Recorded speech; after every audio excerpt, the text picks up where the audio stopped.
Hello and welcome. This is Desiree Chappell. It's Tuesday. Welcome to the Roundtable. The Roundtable is our chance to discuss hot topics in perioperative care with the experts as well as those on the front lines. Pull up a chair. Top Bed Talk. I'm here with Monty, Mythen, Editor-in-Chief, and I'd like to introduce our first two guests today. And the first one is Barbara Slawski.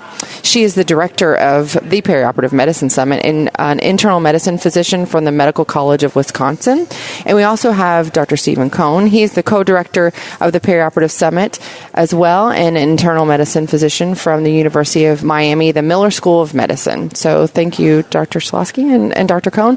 Can you give us just a little bit more about your background? Barbara, why don't you start? Tell us a little bit about where you're from and how you're involved with SPACI. Right, so I'm an internal medicine physician at the Medical College of Wisconsin. I've been doing perioperative medicine for about 15 years. I started by running a preoperative clinic that probably saw about 3,000 patients and was in complete disarray when I started, to be honest, and really enjoyed what I was doing, and eventually became the inaugural chief of a section of perioperative medicine that included both preoperative care and inpatient postoperative co-management of medically complex surgical patients. So as part of that role, I manage clinical operations, faculty development, workforce planning, those kinds of things. I got involved with SPACI actually through meeting Amir Jaffer, who was the director of the summit at that time and came to the second summit. So I've been to every summit since the second summit. And after getting to know Amir, Stephen, others, I think became the co-director of the summit maybe 5 or 6 years ago. Somewhere around then. Yeah. So I've been involved in the summit for a long time and really believe in the mission of the summit because it involves a multidisciplinary group of providers, which I think is what we need to take good care of perioperative patients. Yeah, definitely. Well, I think you've done a fantastic job. I mean, so far, it's been great and lots of good feedback from all the participants. There's a huge crowd here. So when you talk about multidisciplinary, what are some of the specialties that you see at the meeting? So we see about half of our audience are anesthesiologists and internists, but it's not just physicians. We have a lot of advanced practice providers. We also get surgeons that come. We have a couple of surgeons that I think come every year. Isn't that correct, Stephen? Yeah, usually orthopedics. Yes. And so it's just wonderful to see people from all types of training come to this conference and come together to learn about what is the newest evidence in taking care of the surgical patient and how can we improve outcomes and do it safely and efficiently. Yeah, that's great. Well, we also have Dr. Cohn, Stephen Cohn, here with us. Can you give us a little bit about your background and your involvement with SPACI? Sure. I'm one of the old guard perioperative medicine people. I have the white hair. I got interested way back when I was a resident, and I did the consult service, and I didn't know what to do. And the only thing available at that time was Lee Goldman's original cardiac risk index. So I felt unprepared to do things, and I made it my job to learn as much as I could, and I became the local expert and then just took it from there. In 1986, I was in New York at Downstate Kings County Hospital in Brooklyn, and I set up our first pre-op clinic back in 86. I also ran the medical consult service. I was recruited down here by Amir Jaffer, who was a colleague of mine, and I came down in 2011 to Miami to set up the consult service at the University Hospital, and then I took over the pre-op clinic at the University of Miami as well. So I basically have been doing perioperative medicine for 35 years plus. I was involved with this meeting since the beginning. As I said, I was a friend of Amir's. So from the first one we had at the Cleveland Clinic 15 years ago, I've been involved, and in the last 5 to 10 years or so have been a co-director as well. And I think that this meeting is what we call, it's a little bit different. It's not just giving you basic information. It's a state-of-the-art and update type of meeting. It's now under SPACI's sponsorship, and we get the best experts we can find. We get the most recent information, and we usually start off, as we did this morning, with a little update of literature to give people a flavor of what's out there, what's new, and then we can take it in more detail from there. Yeah, I love that about the meeting. It's when you first sit down, it is a lot of information, but I think it's great because you have to have that foundation, and it's great to have the updates. I'm excited to hear a little bit more about the format for the rest of the meeting, because it's not all just in your face evidence all day long, right? There's some other things that you guys do through the meeting. Sure, we have what's called Rapidfire sessions. I did the first one earlier. These are 15-minute presentations. Real hardcore, just the facts, and a 5-minute question and answer period. We have some panel discussions. One will be on pain management. And then we have breakout sessions on a number of topics. And there'll be perioperative medication management, cardiac conundrums, and the like. We also have a poster session. We have a fair number of people presenting posters, and we'll be judging them. And tomorrow we will present the top 3 for oral abstracts. Great. And we have a challenging cases expert panel that Stephen will be on the panel tomorrow. I forgot about that. Yeah. Barbara will be trying to stump us. Yes, so they don't get to see the cases in advance of the panel. Oh, that's fun. And that makes it a little exciting for the panelists and the crowd. That's right. A little anxiety. Put you in the hot seat there. The other thing is the use of the audience response system, I think, is helpful to engage everybody and to actually see what people think or what people know, because we may be under the assumption that they know some of these things that they don't. So I think that's very helpful in guiding us as we're giving our lectures. Yeah, definitely. I think one of the really anticipated pending panels is the one with P.J. Devereaux and Lee Fleischer. That's what everybody's talking about.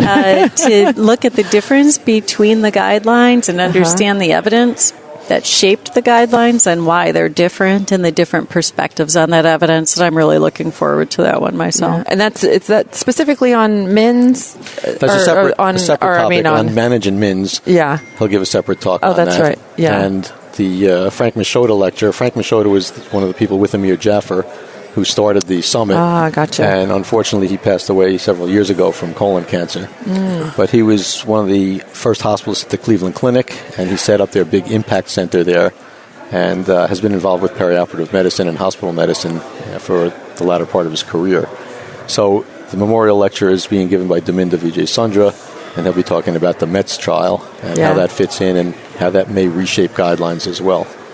Yeah. His second part is going to be talking about other forms of exercise testing. Yeah, really excited to hear Daminda and hear about METS. We've talked a lot about METS, actually, on Top Med Talk. Yeah, we've done a number of recordings. There's still considerable controversy in some areas about the interpretation of the results, but we look forward to that, going into that further, as often happens. That's right. Do you mind if I ask a couple of questions about that's what I was just going to see if you had session? We were all reflecting on the fact we really enjoyed that first session. And we were discussing a moment ago about a couple of the takeaways with regards to the meta-analysis about ACE and ARBs. And, I mean, my takeaway in it was that it seems to be the right thing to do to stop the ACE and ARBs, because there was no harm associated with stopping the ACE and ARBs, but there was more hypotension if you kept the ACE and ARBs going. Was that right, Stephen? I believe that's correct. So now we have to accept his meta-analysis, etc. Right. There's an ongoing controversy in terms of what we should do with this and the anesthesia. When I was in New York, I almost never stopped ACEs and ARBs. In all the years I was there, nobody complained it was a problem. And then I got down to Miami, and they said, oh, no, you can't give these drugs at all. So what we've done, and I think I highlighted that in the little small RCT that I presented, was that clearly it's associated with more intraoperative hypotension. So if you stop it, you'll prevent some of that. However, patients who were excluded from that trial and patients that we were more concerned with stopping were patients with heart failure or patients with uncontrolled hypertension. Mm-hmm. We don't want somebody canceled because the blood pressure is high, and some of the patients may be so fragile that they may potentially have a problem if you discontinue the drug, certainly 24 hours or more before. Holding the morning dose probably is okay, but again, we just don't have enough hard evidence for me to say that. I think that there is a large RCT certainly going on in the UK. But Gareth Ackland is the principal investigator. It's been quite well funded. I don't know how far advanced it is. It wasn't in your lecture and maybe not often talked about. When do you restart? Do you have any restarting rules? Well, they should be restarted, we say, as soon as possible when the patient is hemodynamically stable post-op. I would say the next day or certainly the day after that, and there is some evidence that if they're not restarted within either a 14-day period or a 30-day period, they've been associated with poor outcomes, increased mortality from VA studies. Because one of our experiences with enhanced recovery is as we're getting everybody up immediately post-operatively, and many patients have orthostatic hypotension, as the ACE and the ARBs often don't help then. So we've switched to the sort of can they mobilise before we... Is that reasonable? I think it's reasonable. I would say that should happen within 48 hours. So I think that being off the drug for a couple of days is probably not going to be harmful. May I ask one more question on that please. session? Yeah. So we were also reflecting on the fact that there's no association between the ACE-associated hypotension and poor outcome, whereas the next study you presented, which is another analysis from Vision, I think, Abbott et al., A&A June 2018, MINS defined as a troponin of greater than 0.03 nanograms per mil, etc., all familiar with that.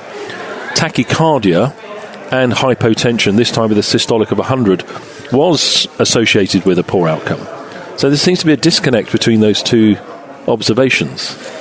Is that a numbers thing? Or I think it's a numbers thing to start with, because they do have different numbers, whether it's systolic less than 100, less than 90, less than 80, less than 60, whether you want to look at just that or whether you want to look at mean pressures.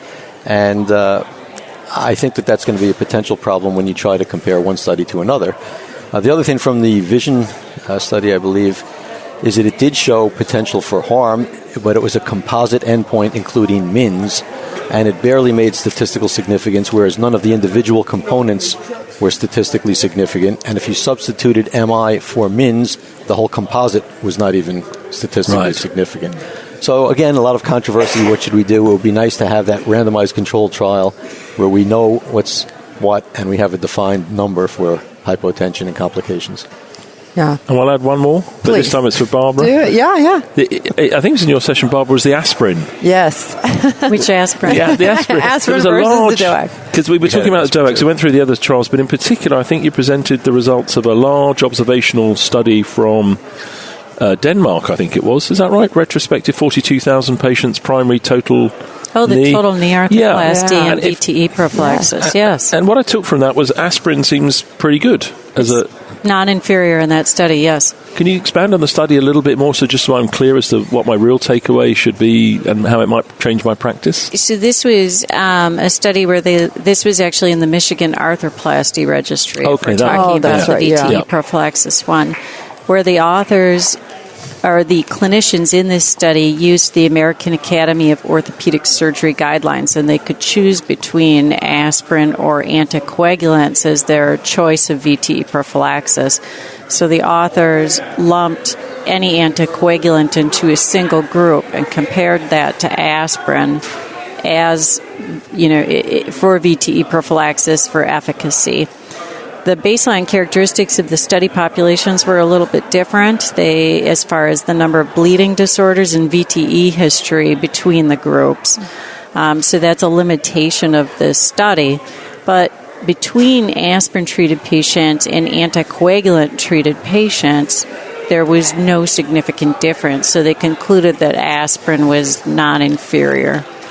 So I wrote down, I think the PE, DVT, the bad outcomes related to clotting was about 4.8% in the NUN and 1.2 to 1.4%, but about the same in the aspirin and the anticoagulated one. But there was some baseline imbalance. I've not seen, where I've worked, aspirin being used as one of the options for DVT prophylaxis. Is it common? It's very common in the United States, and actually, at least in this Michigan study, in 2015, the use of aspirin in total knees exceeded the use of anticoagulants, which I don't know if Stephen sees that at his hospital, but it's extraordinarily common at ours now.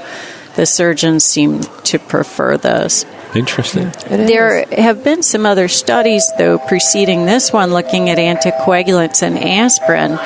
And what's interesting about those studies, there was one with low molecular weight heparin that was given for 10 days, and then patients were randomized to aspirin or low molecular weight heparin in total joint.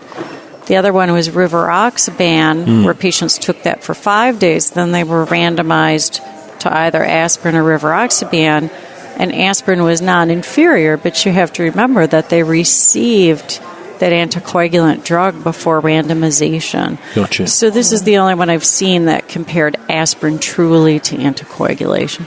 I think that's a good point because people tend to misinterpret the studies and they see, aspirin was non-inferior to low molecular weight heparin, non-inferior to it was rivaroxaban. But if you look at the patients, they did not get aspirin all the way, and the orthopods, this is based in Canada, I think, to start with, if it was a high-risk patient, previous DVT or things like that, they did not want to use aspirin.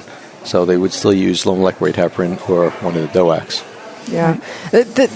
Talking about all the evidence, and we talk a lot about translating evidence into practice and how to. I think that's one topic we need to start talking about too. Is like, how do you decipher the different studies and what are you going to use in practice and what are you not, and what's a good study and what's not? Because I think a lot of providers, there are some that come from academics that are really good at that, but there are a lot of people in community facilities that just will read titles and not necessarily do deeper dives. So we've taken that at our facility with Total Joint, where we have a very close relationship with the orthopedic joint group, and said, okay, aspirin's okay in your general patient. We're going to give you that because we're not going to stop them from using aspirin. Yeah. But here's the protocol as far as what the dose we find acceptable is, what the formulation is, and here's the patients where we don't want you to use aspirin. So we've basically picked our battles. Yeah, so patients with a significant thrombophilia, patients with cancer, patients with a family history of VTE. And when we just pick that group of patients we view at the highest risk, the orthopedic surgeons will basically listen to us and say, okay, for those patients, we won't use aspirin, we'll use an anticoagulant agent for VTE prophylaxis. Yeah, that's a really good point, picking your battles, for sure. One of the things I mentioned this morning on the risk calculators is you see a lot of articles that are comparing them, saying, well, this one's better, this one's not better, and most people do not understand how they were derived, what their complications were, and therefore they misuse the risk calculators.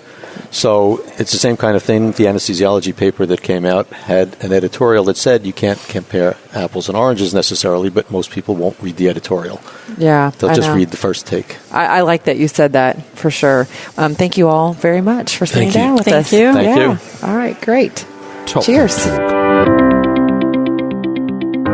Nick Majerison here. Thanks for listening to Top Med Talk. Now all you need to do is find us on social media. We can be friends on Facebook. We can follow each other on Twitter. We can hang out on Instagram. Or we can even gawp at each other on YouTube. Get onto your social media platform, whichever your favourite is, and you're likely to find Top Med Talk there. Whilst you're at it, make sure you've subscribed to this podcast so you never ever miss an episode. Helps us enormously if you do that, by the way. And check out the website, topmedtalk.com. On there you can find the email updates where we update you as to what we're doing each week. And whilst you're online, whilst you're doing your thing on the internet, I highly recommend you download all of the podcasts that we've put out here on Top Med Talk. We do an enormous amount of material here. A lot of it is incredibly valuable and, of course, will be in the future. So I just recommend you download the entire back catalogue if you could. Helps us out if you do that as well. And check out edpom.org/meetings, because if you go on there, you can find out where we're recording and what we're doing, because we go to the big meetings, the EdPom meetings. You may have noticed most of our material comes from some of these wonderful conferences that are organised by evidence-based perioperative medicine. So EdPom, ebpom.org/meetings. Get yourself on there, and why not check out the Dallas Masters course, Perioperative Care Practicum. Hopefully I'll see you there.